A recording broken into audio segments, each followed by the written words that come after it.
Kenapa kita sulit tenang padahal sudah istirahat? Pernah enggak? Kamu sudah istirahat seharian, tapi tetap merasa capek? Badan diam, tapi pikiran terus jalan. Dan yang aneh, kamu sendiri enggak tahu kenapa. Malam itu, Nisa duduk di tepi tempat tidurnya. Lampu kamar redup. Suasana tenang. Tidak ada suara apapun, selain pikirannya sendiri. Hari itu sebenarnya tidak terlalu berat. Ia tidak pergi kemana-mana.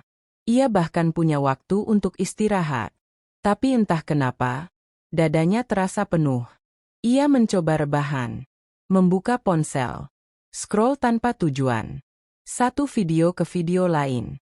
Satu postingan ke postingan lain. Waktu berjalan, tapi rasa lelahnya tidak pergi. Ia mematikan ponselnya. Dan saat itu, ia benar-benar melihat kamarnya. Ada baju di kursi. Ada meja yang penuh barang. Ada sudut yang sudah lama tidak ia sentuh. Dan tiba-tiba, ia merasa sesak.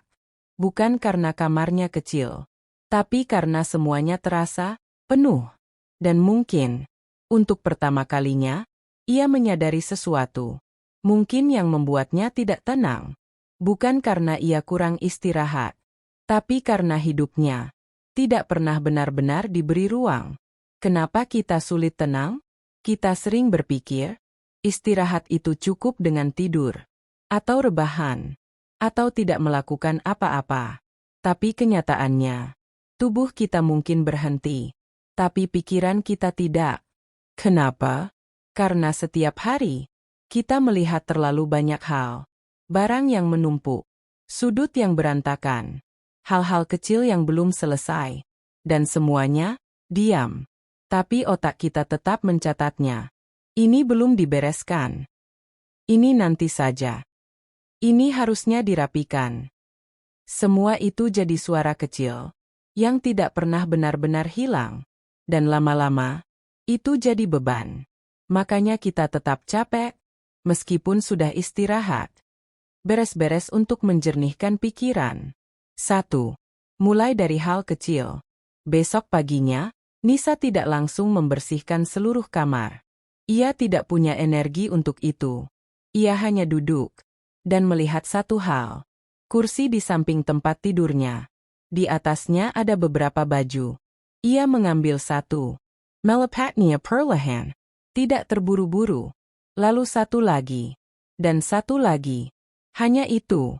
Tapi anehnya, setelah beberapa menit, ia merasa sedikit lebih ringan.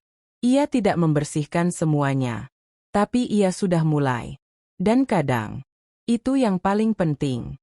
Kamu tidak perlu langsung merapikan seluruh hidupmu. Cukup satu sudut kecil, satu meja, satu tas, satu bagian dari kamar.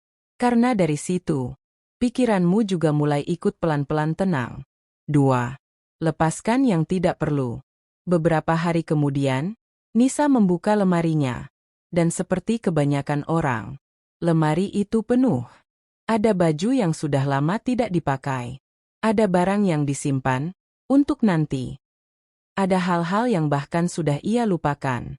Ia mengambil satu baju dan bertanya pada dirinya sendiri, "Aku masih butuh ini enggak?" Ia diam, karena dalam hati, ia tahu jawabannya. Tidak. Tapi tetap sulit untuk melepasnya. Namun hari itu, ia mencoba. Ia pisahkan satu, lalu dua, lalu beberapa.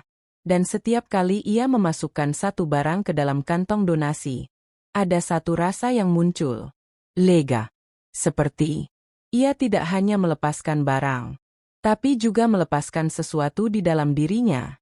Kadang yang membuat kita penuh bukan karena hidup kita terlalu banyak masalah, tapi karena kita menyimpan terlalu banyak hal yang sebenarnya sudah tidak kita butuhkan. 3. Rapikan yang sering kamu lihat. Suatu sore, Nisa duduk di depan meja kecilnya. Meja itu selalu ada di depannya, tapi ia jarang benar-benar memperhatikannya. Hari itu, ia mencoba sesuatu. Ia kosongkan meja itu. Semua barang ia pindahkan. Dan ia hanya menyisakan satu buku, satu pulpen, dan sekangkirtih.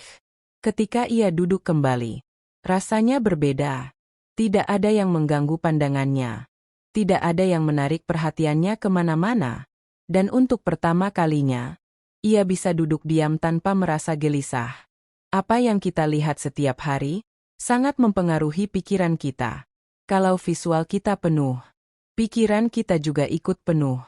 Mulai dari sana, yang paling sering kamu lihat. 4. Beri rumah untuk setiap barang. Beberapa hari kemudian, Nisa mulai menyadari satu hal kecil. Ia sering kehilangan barang. Kunci, charger, barang kecil lainnya. Bukan karena tidak ada, tapi karena tidak pernah punya tempat tetap. Hari itu ia membuat keputusan sederhana. Ia siapkan satu tempat kecil di dekat pintu untuk kunci. Satu kotak untuk charger.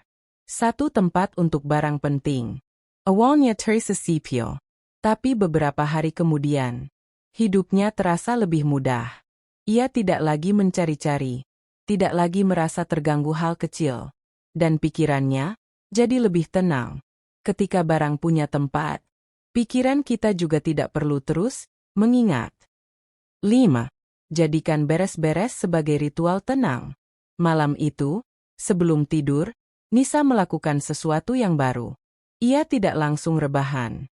Ia merapikan kamarnya selama 10 menit. Melipat selamat. Menata meja. Mengembalikan barang ke tempatnya. Pelen-pelen. Tanpa HP. Tanpa distraksi. Hanya dirinya dan gerakan kecil yang ia lakukan. Dan tanpa ia sadari, pikirannya mulai diam. Hari itu, perlahan tertutup.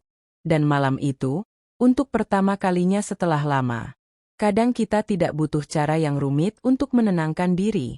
Cukup 10 menit. Cukup pelan-pelan. Cukup hadir di apa yang kita lakukan. Halo, selamat datang di pojok kamar 26. Di sini kita berbagi tentang decluttering rumah, hidup lebih sederhana, dan tips mengatur keuangan agar hidup terasa lebih tenang. Jika konten seperti ini bermanfaat, jangan lupa like, share, dan subscribe agar tidak ketinggalan video berikutnya. Kita sering mencari ketenangan ke tempat yang jauh. Liburan, healing, atau hal-hal besar lainnya. Padahal, kadang yang kita butuhkan ada di dekat kita, di kamar kita, di meja kita, di ruang kecil tempat kita hidup setiap hari. Beres-beres bukan cuma soal rumah yang rapi, tapi tentang memberi ruang. Ruang untuk bernapas. Ruang untuk berpikir. Ruang untuk merasa cukup. Jadi kalau hari ini kamu merasa lelah, meskipun sudah istirahat, coba jangan langsung mencari keluar. Coba lihat sekelilingmu. Mungkin yang kamu butuhkan bukan istirahat yang lebih lama, tapi ruang yang selama ini tidak pernah kamu berikan untuk dirimu sendiri.